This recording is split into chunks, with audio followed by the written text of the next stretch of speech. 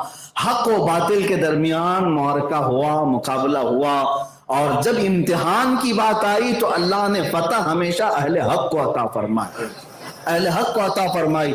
اب حضرت سرکار غریب نواز رضی اللہ تعالیٰ عنہ باہر تو آئے، ایک سوال تو بنتا ہے، ایک سوال تو یہ بنتا ہے کہ آپ اللہ کے ولی تھے، کوئی یہ کہتا ہے، اگر کوئی یہ کہے آپ اللہ کے ولی تھے، فنا پھر رسول تھے، عطائے رسول تھے، آپ گئے آگ میں اور اللہ نے آگ کی تاثیر کو ختم کیا اور نہیں جلایا، واپس آ گئے، لیکن بچہ جو گود میں تھا وہ تو پنڈت کا تھا، وہ بھی صحیح سلامت آیا۔ میرے عزیزو، اب یہاں پر ہم ان منکرین وسیلہ کو جواب دیتے ہیں جو کہتے ہیں وسیلہ نہیں لینا چاہیے۔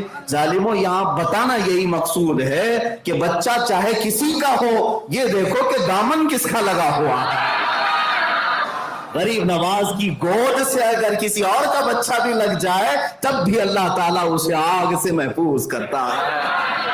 یہی تو ہمارا عقیدہ اہل سنت و جماعت کا، اور اسی بنیاد پر ہم بزرگوں سے قریب ہوتے ہیں اور ان کے درباروں سے وابستہ اسی لیے ہوتے ہیں۔ ہم نکمے صحیح، لیکن ہمارے سرکار، ان کے ہمارے آقا یہ بڑے بلند مقامات والے ہیں۔ اعلیٰ حضرت نے بھی تو ہی فرمایا، کیسے آقاؤں کا بندہ ہوں رضا، کیسے آقاؤں کا بندہ ہوں رضا، بول بالے میری سرکاروں کے ہیں۔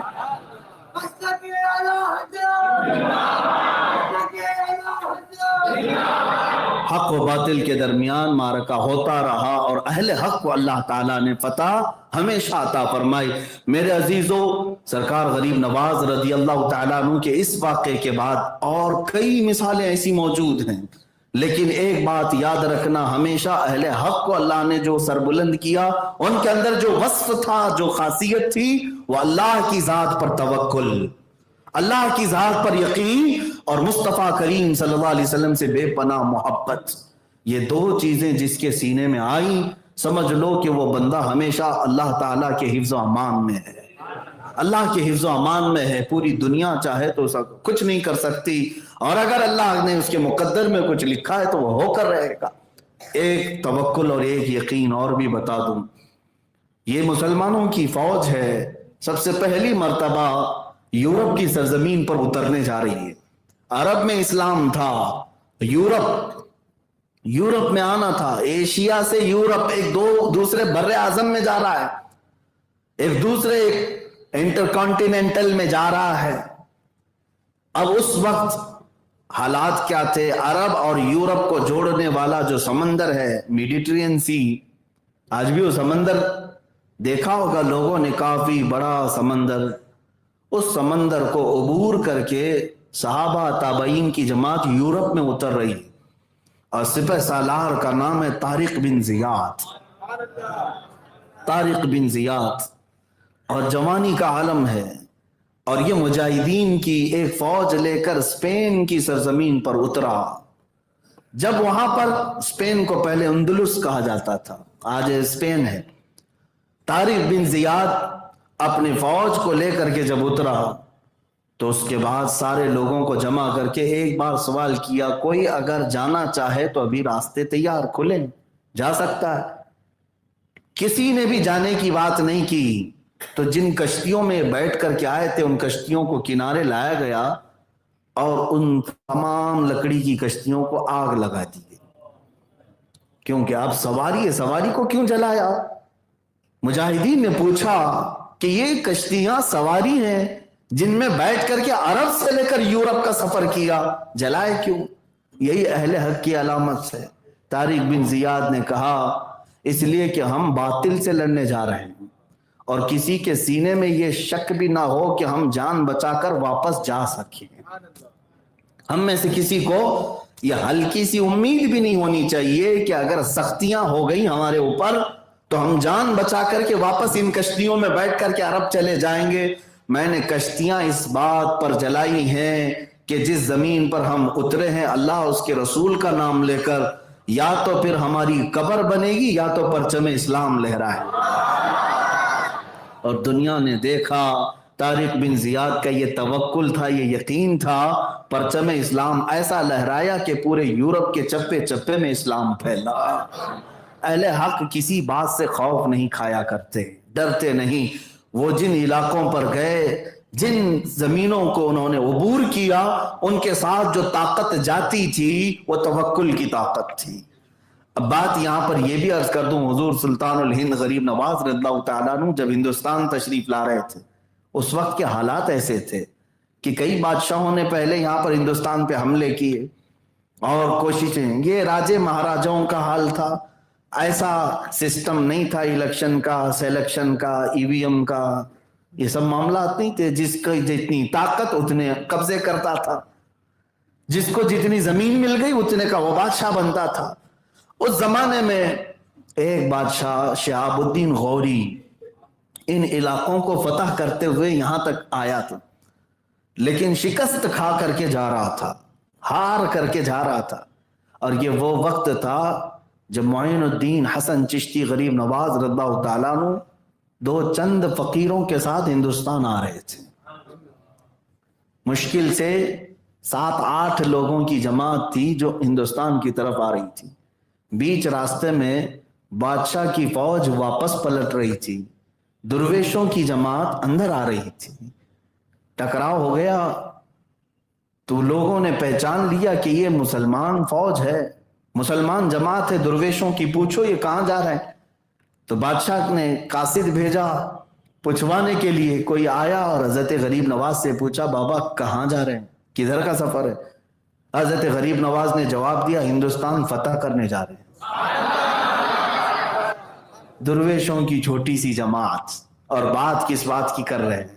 یہی تو توکل اور یقین ہے جس کو اقبال نے کہا تھا، نکل کر کے صحرا سے جس نے الٹ دیا تھا تخت روما کو، نکل کر کے صحرا سے جس نے الٹ دیا تھا تخت روما کو، سنا ہے قدسیوں سے میں نے کہ وہ شیر پھر ہوشیار ہوگا۔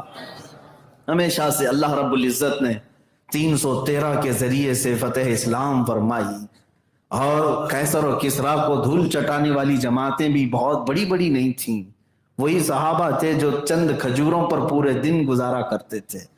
عزیزان گرامی، جب یہ جواب ملا تو یہاں کہکہے لگنے لگے بادشاہ کے ہاں، فوج کے ہاں، کہ یہ دیوانوں کی جماعت ہے اور اتنی بڑی بات کر رہے ہیں۔ اکثر ایسا ہوتا ہے کہ جب کبھی کوئی چھوٹا بڑی بات کرے تو لوگ اس کا مذاق اڑاتے ہیں یہاں پر، لیکن انہوں نے جس کو چھوٹا سمجھا ہوگا وہی در حقیقت پورے ہند کا بادشاہ بھی تھا۔ اس نے کہا کہ آپ نے دیکھا ہماری فوج کو، ہمارے اتنے ہاتھی گھوڑے ساز و سامان، اتنی بڑی فوج لشکریاں، اور ہم شکست کھا کر کے آ رہے ہیں، بڑی طاقتیں وہاں پر موجود ہیں۔ آپ نے جواب بہت ہلکے انداز میں یہ دیا، ہاں فرق یہی ہے شہاب الدین تو گیا تھا ہاتھی گھوڑوں کے بھروسے، معین الدین اللہ کے بھروسے جا رہا ہے۔ یہ توکل اہل حق کو ہمیشہ فتح یاب کرتی ہے، یہ توکل اللہ کی ذات پر یقین اہل حق کو ہمیشہ سر بلند رکھتی ہے۔ عزیزان گرامی وقار، آج بھی میں ایک جملہ دے جاتا ہوں آپ کو جو ہمیشہ تمہارے دلوں کو مطمئن رکھے گا اور حوصلہ بڑھا کر کے رکھے گا۔ وہ دن یاد کرنا جب میرے آقا صلی اللہ تعالی علیہ وسلم کے قتل کا منصوبہ بن گیا اور پورے گھر کا گھیراؤ کر لیا کافروں نے، تلواریں سونت لی۔ ان حالتوں میں میرے آقا صلی اللہ علیہ وسلم کو میرے رب ذوالجلال نے صحیح سلامت ان کے سامنے سے نکالا، کوئی ایک بھی مشرک حضور کو دیکھ نہیں سکا۔ ہجرت کی رات، اور حضرت ابوبکر صدیق کو لے کر میرے آقا مدینے کے راستے نکلے، لیکن درمیانی راستے میں غار ثور میں حضور صلی اللہ علیہ وسلم نے 3 دن تک قیام فرمایا۔ وہ پہاڑ پر اونچے ٹیلے پر ایک غار ہے جس میں 2 لوگ بیٹھ سکتے ہیں، 3 دن تک وہاں قیام ہوا۔ اب میں آپ کو جو بات بتانے جا رہا ہوں، یہ غار ثور کا واقعہ اتنا اہم ہے کہ قرآن میں ذکر ہوا، 10ویں پارے میں اس کا ذکر آ گیا۔ وہ وقت بھی آیا کہ مشرکین پوری جگہوں پر ڈھونڈنا شروع کر دیے حضور صلی اللہ علیہ وسلم اور حضرت ابوبکر کو، ہر کونے پر انہوں نے قاصد بھیج دیے، مکہ کے ہر سرحد پر کہ کس طرف گئے ہیں، اور وہ قدموں کے نشان دیکھتے دیکھتے دیکھتے غار ثور تک بھی پہنچ گئے۔ غار ثور یعنی وہ پہاڑ کی اونچائی 5000 فٹ اونچی ہے، چڑھ کر کے اگر آئیں تو 8 دن تک پٹھے درد کرتے ہیں آج بھی۔ میرے عزیزو غار ثور تک پہنچ گئے اور حضرت ابوبکر صدیق فرماتے ہیں مجھے ان مشرکین کے پیر نظر آنے لگے، ان کی آہٹ بھی محسوس ہو گئی، یہاں تک قریب آ گئے، یہ 2 لوگ ہیں اور وہ ایک پوری جماعت آئی ہے اور بری نیت سے آئے ہیں، گرفتار کریں گے، قید کریں گے، ماریں گے، کچھ بھی کر سکتے ہیں۔ اللہ تبارک و تعالیٰ کو جب حفاظت فرمانا ہے تو حفاظت کسی بھی انداز سے کرتا ہے۔ روایتیں بتاتی ہیں کہ ایک مکڑی نے جالا بنا اور ایک کبوتری نے انڈے دیے، اور وہ دیکھ کر کے وہ مشرکین یہ سمجھ گئے کہ برسوں سے یہاں کوئی شخص آیا نہیں ہے۔ ایک مکڑی کا جالا، ظاہر سی بات ہے اگر کوئی آیا ہوگا تو یہ جالا ٹوٹ چکا ہوتا، تو وہ وہاں سے الٹے پاؤں واپس ہو رہے تھے، لیکن جو غار کے اندر کا ماحول تھا وہ قرآن نے بیان کیا۔ وہ کیا تھا؟ صدیق اکبر کا دل بے چین ہونے لگا، اپنی جان نہیں مصطفیٰ کی جان، حضور کی ذات کو فکر کرتے ہوئے کہ کہیں کوئی کافر غزل نہ پہنچائے۔ آپ گھبرانے لگے بار بار کہ یہ قریب آ گئے، قریب آ گئے، ان کے پیر نظر آنے لگے۔ تب میرے آقا صلی اللہ علیہ وسلم نے ان کے سینے پر ہاتھ مار کر ایک جملہ فرمایا، وہ جملہ قرآن پاک میں آ گیا ہے۔ میرے آقا صلی اللہ علیہ وسلم نے فرمایا لا تحزن ان اللہ معنا، اے ابو بکر گھبرا مت، اللہ ہمارے ساتھ ہے۔ یہ جملہ ایسا تھا کہ حضرت ابو بکر صدیق فرماتے ہیں پھر اس کے بعد زندگی بھر مجھے کسی چیز سے کبھی خوف نہیں ہوا۔ مسلمانوں یہ جملہ یاد رکھو، جب کبھی کوئی آفت آئے تو یہی کہنا لا تحزن ان اللہ معنا، کوئی گھبراؤ مت۔ اپنے بچوں سے بھی یہی کہنا بچے گھبرانا مت، اللہ ہمارے ساتھ ہے۔ کس کے جو بندے اس کو اکبر کہتے ہوں صبح سے شام تک، کیا اللہ ان کے ساتھ نہیں ہے؟ اللہ کو اکبر کون پکارتا ہے؟ مسلمان پکارتے ہیں۔ اس کے کلام کی تلاوت کون کرتا ہے؟ مسلمان کرتے ہیں۔ اس کی عبادتیں، اس کا رکوع، اس کا سجدہ کون سی جماعت کرتی ہے؟ مسلمان کرتے ہیں۔ اس رب ذوالجلال کے احکام پر آج دنیا میں کون عمل پیرا ہے؟ یہ مسلمان ہے۔ تم خوش نصیب ہو۔ تو کیا اللہ تمہارے ساتھ نہیں ہے؟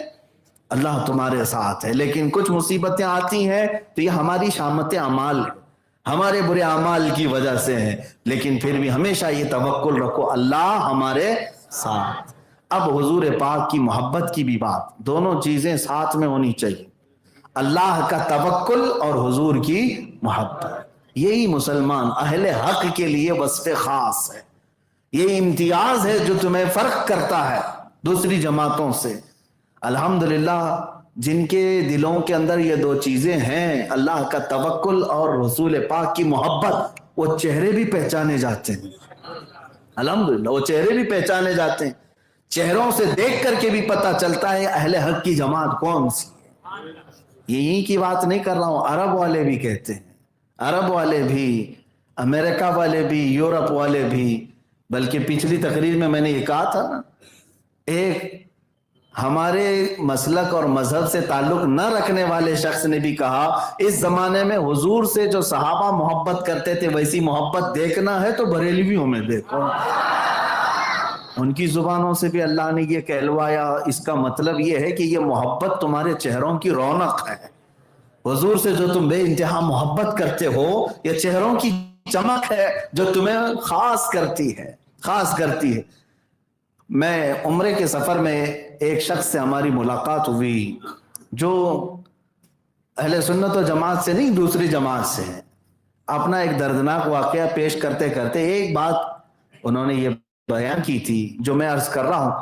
کہا کہ میں اکثر ایسا ہوتا کہ راستے میں جب بھی جاؤں کہیں پر بھی نماز پڑھ لیتا ہوں جو بھی مسجد مل جائے، لیکن مفتی صاحب ایک بات ہے کہ میں مسجد میں جاتے ہی پیچھے سے دیکھ کر کے بھی سمجھ جاتا ہوں کہ ہماری کون سی ہے، ان کی آپ کی کون سی ہے۔ لوگ سجدے میں ہیں، رکوع میں ہیں یا قیام میں ہیں تو وہ کہتے ہیں کہ آپ کی جو بریلویوں کی مسجد ہے، جماعت ہے، پیچھے سے دیکھ کر کے پہچان لیتا ہوں اور میں قدم بھی پیچھے لے کر چلا جاتا ہوں، کیونکہ دوسروں کو وہاں تکلیف ہوتی جو بھی ان کے معاملات ہے۔ میرے عزیزو میں یہاں بات یہ عرض کر رہا ہوں کہ اللہ نے تمہارے چہروں پر کیا تمہاری پشت پر بھی وہ علامتیں رکھی ہیں۔ حق پر ہونے کی یہ علامتیں ہیں، وصف خاص۔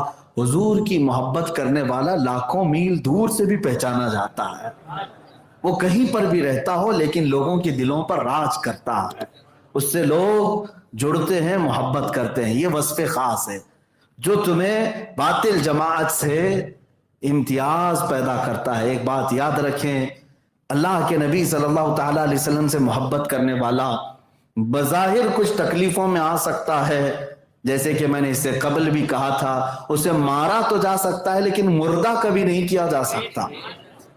اور جو باطل پر ہیں پوری طاقت کے نشے میں اور تخت پر بیٹھ کر کے بھی وہ بظاہر زندہ دکھتے ہیں لیکن حقیقت میں مردہ ہوتے ہیں، حقیقت میں مردہ ہوتے ہیں۔ نہ ہمیں آج ابو جہل کا کوئی پرسان حال نظر آتا ہے، نہ اس کی خیریت پوچھنے والا، نہ ہی یزید کا کوئی ساتھی نظر آتا ہے، نہ اس کی اولاد نظر آتی ہیں، کچھ نہیں۔ ہاں لیکن ناجائز طریقے سے کچھ لوگ ہو سکتے ہیں وراثت پائے ہوں، جن کو ابھی میلاد میں بھی پیٹ درد کرے گا اور پکاریں گے کہ یہ کیوں، یہ جائز ہے کہ ناجائز ہے، شرک ہے یا بدعت ہے۔ جیسے آپ لوگوں کو پتا ہے ہر سال حضور کی میلاد آنے سے پہلے کچھ لوگوں کے چہروں پر الگ سا رنگ آتا ہے۔ یہاں یہ بھی بات پتہ چلتی ہے کہ رنگ بدلنے کا طریقہ بھی الگ الگ ہے۔ ہماری مسجدیں روشن ہو جاتی ہیں اور کچھ مسجدیں اندھیرے میں آ جاتی ہیں۔ کون سی چیز ہے جو تمہیں الگ کر رہی ہے؟ فرق کیسی چیز سے پیدا ہو رہا ہے؟ محبت مصطفیٰ ہے، میرے آقا صلی اللہ تعالیٰ علیہ وسلم کی محبت۔ بلکہ میں نے مفتی احمد یار خان نعیمی رحمۃ اللہ علیہ سے پڑھا کی ایک عبارت یہ بھی پڑھا، میاں اہل حق اور اہل باطل کی پہچان اللہ نے ایسی رکھی، صرف یہاں کے رہن سہن میں نہیں بلکہ جنازے بھی فرق پیدا کرتے ہیں، جنازوں میں بھی فرق ہوتا ہے۔ ایک جنازہ جاتا ہے خوب پھول پہن کر کے جاتا ہے، خوب خوشبوؤں میں معطر ہو کر کے جاتا ہے، اور بعض جنازے وہ بھی ہوتے ہیں جن کی سڑن سے کوئی قریب بھی نہیں جاتا۔ اور یہاں الحمدللہ جب کوئی ہمارا جنازہ نکلتا ہے تو ایسا لگتا ہے کہ وہ دولہا بن کر کے جا رہا ہے، اور اس پر لوگ ہزاروں طریقے سے سلام بھی پڑھ رہے ہیں، درودوں کی ڈالیاں بھی نچھاور میرے آقا کی بارگاہ میں، اور اسے عزتوں کے ساتھ اتارا جاتا ہے۔ کس یقین کے ساتھ؟ بعض لوگ جنازہ لے کر بھاگتے ہیں اور ایسے دفن کر کے آتے ہیں کسی کو خبر بھی نہ ہو، پتہ بھی نہ چلے۔ نہیں، ہمارے ہاں تو الحمدللہ خوب اعلان کے ساتھ، مجرم تھا تو بھی، گنہگار تھا تو بھی، بہت سارے اس کے اندر خطائیں تھی تب بھی اسے سجاتے ہیں، سنوارتے ہیں، اچھے انداز سے لے جا کر کے دفناتے ہیں۔ کیوں؟ اس لیے کہ ہمارا یقین یہ ہوتا ہے کہ آج مصطفیٰ کے دیدار کے لیے جا رہا ہے، میرے آقا صلی اللہ تعالیٰ علیہ وسلم کی زیارت کے لیے جا رہا ہے۔ وہاں پہنچے گا تو اس کا چہرہ تو صاف ہو، اس کے لباس تو اچھے ہوں، اس کو سجایا جائے، یہ ہمارا اعتقاد ہے۔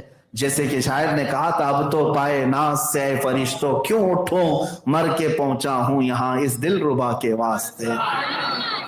اب یہاں پر بات میں اپنی گفتگو کو سمیٹتا ہوں، زیادہ دیر آپ کو نہیں تھکاؤں گا۔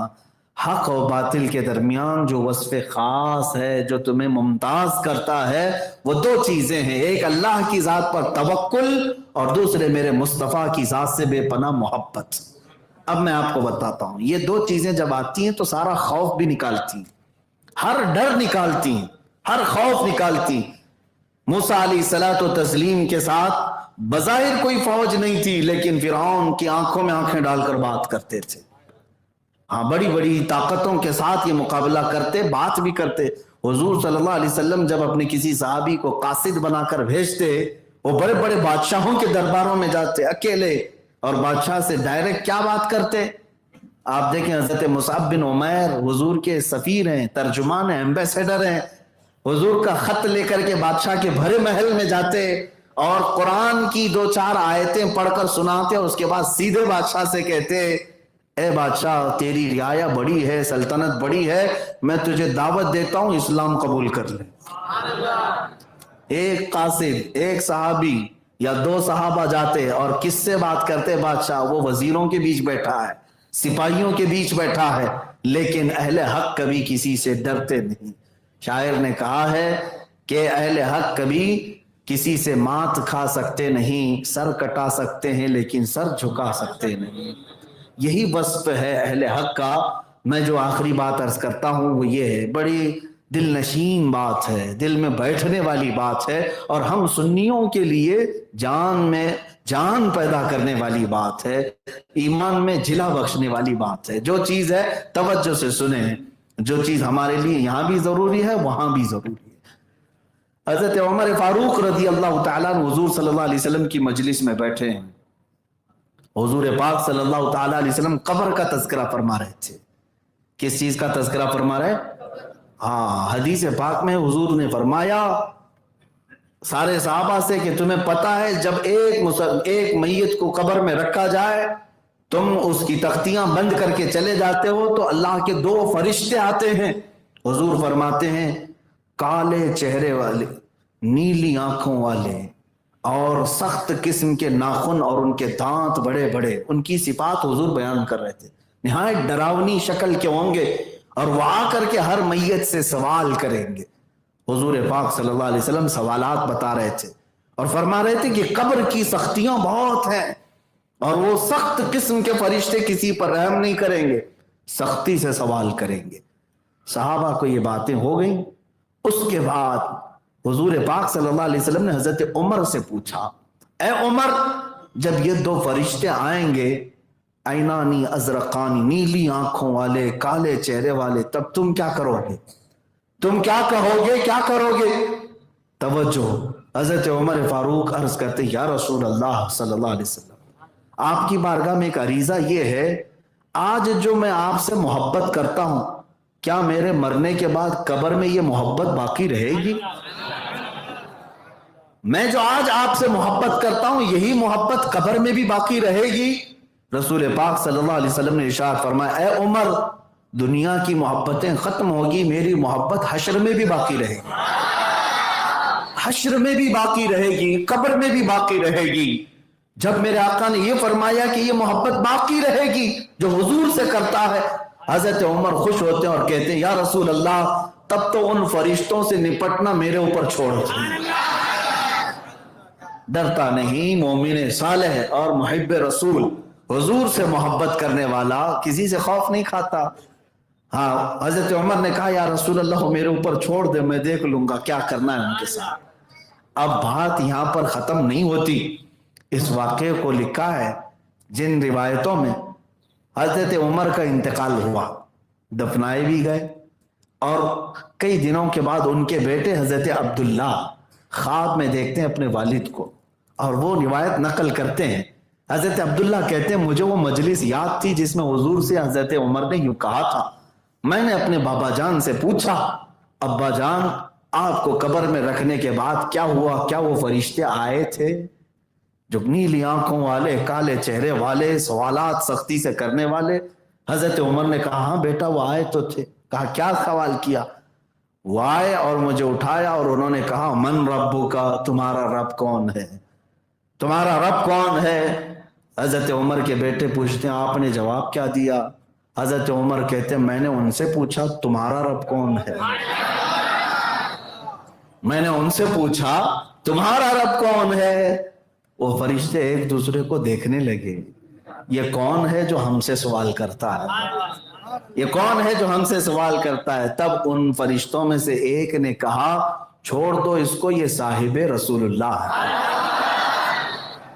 چلو ہم دوسروں کی طرف چلتے ہیں، اور ان فرشتوں نے وہاں سے اپنا سفر دوسری طرف کر لیا۔ یہ محبت مصطفیٰ ہے جو ہر خوف سے آزاد کرتی ہے۔ میرے عزیزو، قبر تو قبر ہے، حشر بھی ہمارے لیے اسی امید پر ہے۔ جانتے ہیں ہم کہ جس کے ہم ثناخواں ہیں آج، وہ بھی تو وہاں ہوں گے، جن کے ہم آج محبت کرتے ہیں وہ بھی تو وہاں ہوں گے۔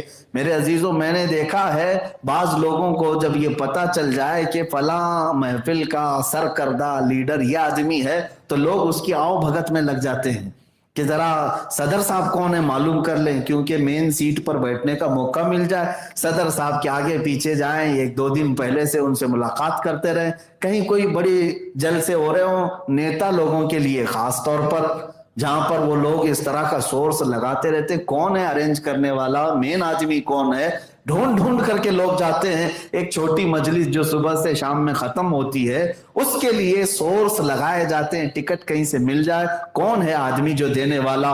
میرے عزیزو, یہ دنیا کے جلسوں میں اور یہاں کی محفلوں میں سورس لگاتے ہو, اس کو راضی کرنے کی کوشش کرتے ہو, اور تمہیں یہ خبر نہیں ہے پورے محشر کا میدان کس کے لیے سجایا جا رہا ہے. کون ہے وہاں کا دولہا جس کو امام اہل سنت فاضل بریلوی نے فرمایا ہے خلیل و نجی مسیح و صفی سبھی سے کہیں نہ بنی. خلیل و نجی مسیح و صفی سبھی سے کہیں نہ بنی. یہ بے خبری کی خلق پھری کہاں سے کہاں تمہارے لیے. اور میرے عزیزو, اعلیٰ حضرت فاضل بریلوی رضی اللہ تعالیٰ عنہ کے اس فرمان کا دوسرا مفہوم میں یہ بھی عرض کروں کہ ہم جن کے ثنا خواہ ہیں وہ بھی تو وہاں ہوں گے. آج ہم ان سے محبت کریں اس بنیاد پر کہ فقط اتنا سبب ہے انعقاد بزم محشر کا. قیامت کیوں ہے؟ اللہ رب العزت سب کے حساب جانتا ہے. کیا وہ نہیں جانتا کہ کون صحیح ہے کون غلط ہے؟ ہمارے گناہوں کو بھی وہ دیکھ رہا ہے, نیکیوں کو بھی دیکھ رہا ہے. مرنے کے بعد سیدھا اٹھا کر کے نیک لوگوں کو جنت میں ڈال دیتے, بروں کو جہنم میں ڈال دیتے. نہیں, وہاں پر ایک میدان میں کھڑا کیا جا رہا ہے. سب کو ان کا کچا چٹھا کھولنا ہے اور سارے لوگوں کو ان کے اعمال بتانے کا حکم بھی ہے کہ سب کے سامنے پڑھ کر کے سناؤ. یہ سب ہے, حساب کتاب ہے, سفارش چل رہی ہے, شفاعت ہو رہی ہے, یہ سب معاملہ. اے اللہ, تو قادر مطلق ہے, ہر ایک کو جانتا ہے, ہر ایک کو پہچانتا ہے. سیدھے قبر سے اٹھا کر جنت میں ڈال دیتا اور جہنم میں پہنچا دیتا نہیں. جس کے متعلق امام زمن فاضل بریلوی کے برادر گرامی حسن رضا خان رحمۃ اللہ علیہ فرماتے ہیں فقط اتنا سبب ہے انعقاد بزم محشر کا کہ ان کی شان محبوبی دکھائی جانے والی ہے. وہاں یہ دکھایا جائے گا کہ جس کے تم منکر تھے تو آ جاؤ دیکھو. وہاں پر حال یہ ہے, ماں و شما تو دور کی بات ہے, من و تو دور کی بات ہے خلیل اللہ کو بھی حاجت رسول اللہ. وہاں تو حال یہ ہے, صفی اللہ کو بھی حاجت رسول اللہ کی, وہاں نجی اللہ کو بھی حاجت رسول اللہ کی, وہاں روح اللہ کو بھی حاجت رسول اللہ کی, وہاں پر صفی اللہ, صدیق اللہ, خلیفت اللہ, سب کو اگر حاجت ہے تو کس کی؟ رسول اللہ کی. یہ اللہ کی بارگاہ میں بڑا مقام رکھتے. میرے عزیزو, دو چیزیں میں نے آپ کے سامنے رکھی ہیں, ایک اللہ کی ذات پر توکل اور دوسرا میرے مصطفیٰ سے کمال کی محبت. جب تک یہ دو چیزیں تمہارے اندر نہیں آتی ڈر اور خوف بھی سمایا رہے گا, اور یہ دو چیزیں جس کے سینے میں آ گئی تو پھر وہ ببانگے دوہل کہے گا, وہ پورے دنیا کو یہ کہے گا اب اس کی قیمت لگانے والا بھی کوئی نہیں ہوگا اور اسے خریدنے والا بھی کوئی نہیں ہوگا. اس لیے کہ وہ بات کرے گا تو طوفانوں کو چیرنے کی بات کرے گا, وہ زمینوں کو فتح کرنے کی بات کرے گا, وہ آسمانوں پر پرچم لہرانے کی بات کرے گا. وہ غلام مصطفیٰ یقین سے بھرا ہوگا تب ہی وہ اتنی بڑی بات کرے گا. اور ہلکی پھلکی باتیں جس کے سینے میں ہو, ہاں ہمارے نبی تو ہیں, معاذ اللہ کوئی یہ کہے کہ بڑے بھائی کی طرح ہے, نعوذ باللہ, وہ لوگ تو ایسے ہی رہیں گے سڑتے ہوئے کہ ان کو یہ لگے گا ارے ابھی کوئی مار نہ دے, کوئی ختم نہ کر دے, اور ہم امن کی بات کرتے ہیں, ہم فساد نہیں کرتے, انہی چیزوں میں رہ جائیں گے. لیکن جو محبت رسول میں فنا ہو اور میرے مصطفیٰ کے بارے میں یوں کہے بخدا خدا کا یہی ہے در, جو رسول پاک کے لیے یہ کہتا ہو بخدا خدا کا یہی ہے در, نہیں اور کوئی مفر مکر, جو وہاں سے ہو یہی آ کے ہو, جو یہاں نہیں تو وہاں نہیں. حضور پاک صلی اللہ تعالیٰ علیہ وسلم کے لیے جو اتنا یقین رکھتا ہو تب پھر وہ کسی بات سے خوف نہیں کرتا. ہم نے دیکھا ہے شہزادہ اعلیٰ حضرت مفتی اعظم ہند رضی اللہ تعالیٰ عنہ, ان کا اپنے بریلی شریف میں بیٹھ کر کے حکومت وقت سے فیصلے کے طور پر فتویٰ یوں جاری کرنا, پوری حکومت ایک طرف نس بندی کا معاملہ آیا ہے لیکن اعلیٰ حضرت کا شہزادہ ایک طرف, اور فتویٰ نہ بدلا تھا نہ بدلے گا, آج تک اسی فتوے پر قائم بھی ہے. اہل حق کبھی کسی سے خوف نہیں کھاتے, آپ سب کے دلوں کے اندر بھی خوف نہیں ہونی چاہیے. اگر آپ اہل حق ہیں اور باطل سے کبھی نہ گھبراؤ نہ ڈرو. ایک بات یاد رکھنا، طاقت اور قوت کو دیکھ کر کبھی تمہاری آنکھیں نہ چندیا جائیں، پریشان نہ ہو جائیں. بعض لوگ محفلوں میں بیٹھ کر کے کہتے ہیں ارے نہیں میاں ان کے پاس بہت بڑی طاقتیں ہیں، بہت بڑی قوتیں ہیں، ان کے پاس سارا ڈپارٹمنٹ ہے، ان کے پاس سارے ساز و سامان ہے. سب ہونے دو، سب ہونے دو. میرے عزیزو، ایمان والے کا توکل یہ ہے اللہ ہمارے ساتھ ہے. جانتے ہیں چنگیز خان کا نام سنا ہوگا، اتنا ظالم تھا، اتنا ظالم کی کھوپڑیوں سے مینار بنا دیا اور کتنے لوگوں کو قتل کرتا تھا، وہ انسانوں کا گوشت تک کھا جاتا تھا. چنگیز خان ایک مرتبہ مسلمان جماعت میں علماء کو قید کیا، اور آخری بات ہے یہ اس کی زندگی کا یہ آخری ہے، اور اس نے تقریباً 300 لوگوں کو صف میں کھڑا کیا اور اس کے بعد جلاد کو حکم دیا کہ ایک ساتھ سب کا قتل کرتے جاؤ، سب کے ہاتھ پیچھے باندھو. 3 صفیں لگی تھی. پہلی صف میں جب قتل شروع کیا جلاد نے تو ایک بڑے میاں تھے، بزرگ آدمی تھے، عمر دراز تھے، تو پہلی صف سے ہٹ کر کے دوسری صف میں چلے گئے پیچھے والی، کہ پہلی صف کاٹی جا رہی ہے دوسری صف میں آ جاتا ہوں. پہلی صف پوری قتل ہو گئی. چنگیز خان اپنے گھوڑے پر بیٹھ کر یہ تماشا دیکھ رہا تھا. دوسری صف کو جب قتل کرنے لگا جلاد تو وہ بزرگ جو بوڑھے تھے وہ تیسری صف میں چلے گئے. 3 ہی تو صفیں تھی، دوسری بھی جب قتل ہو کر ختم ہو گئی، چنگیز کہا مار کے ہنسنے لگا. وہ دیکھ رہا تھا کہ یہ بوڑھا جگہ بدلتا جا رہا ہے، آگے سے پیچھے آیا، پیچھے سے یہاں آیا. کہا مار کر کے کہا بوڑھے میاں اب تو کوئی صف نہیں، اب پیچھے کوئی اور صف نہیں، کہاں جاؤ گے؟ اس بوڑھے نے بندھے ہوئے ہاتھوں سے کہا اب بھی اللہ موجود ہے، اب بھی میرا رب ہے، اللہ ہے. تیسری صف کو جلاد قتل کرنا شروع ہی کیا تھا کہ چنگیز خان کسی چیز سے ایک آلے سے کھیل رہا تھا گھوڑے پر بیٹھ کر. وہ اس کے ہاتھ سے جیسی نیچے گرا، وہ اٹھانے کو گیا، گھوڑا بدک گیا اور اس کا پیر گھوڑے کی پیٹھ پر پھنس گیا اور سر نیچے، اور گھوڑا بھاگتا شروع کیا.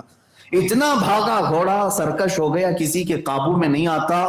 ہر پتھر سے چنگیز خان کا سر ٹکراتا رہا یہاں تک کہ سر پھٹ گیا، کھوپڑی باہر آ گئی، اور گھوڑا ہے کہ رکنے کا نام نہیں لیتا. ساری فوج پیچھے پڑ گئی، گھوڑے کو قابو میں لایا جائے. گھوڑا اس وقت قابو میں آیا جب چنگیز کی پوری کھوپڑی ختم ہو چکی تھی، اس کا دماغ نکل چکا تھا اور موت ہو چکی تھی. اور اس کے بعد جو قیدی تھے انہیں بھی چھوڑ دیا گیا، پوری بادشاہت ختم ہو گئی. اس بوڑھے میاں نے کہا میرے مولا نے دنیا کو یہ بتایا اللہ آخری وقت تک ہمارے ساتھ ہے، نہ گھبراؤ. اگر گردن پر چھری آئے تب بھی کہنا اب بھی اللہ ہے، پھانسی کا پھندا لگے اس وقت بھی کہنا اب بھی اللہ ہے. ابھی تمہارے ساتھ کچھ ہوا تھوڑی نہ ہے، کچھ نہیں ہوا تو اتنا گھبرانا اور خوف کیوں کرنا؟ بس یہ بات لا تحزن ان اللہ معنا، گھبراؤ مت، بے شک اللہ ہمارے ساتھ ہے. وآخر دعوانا الحمدللہ رب العالمین.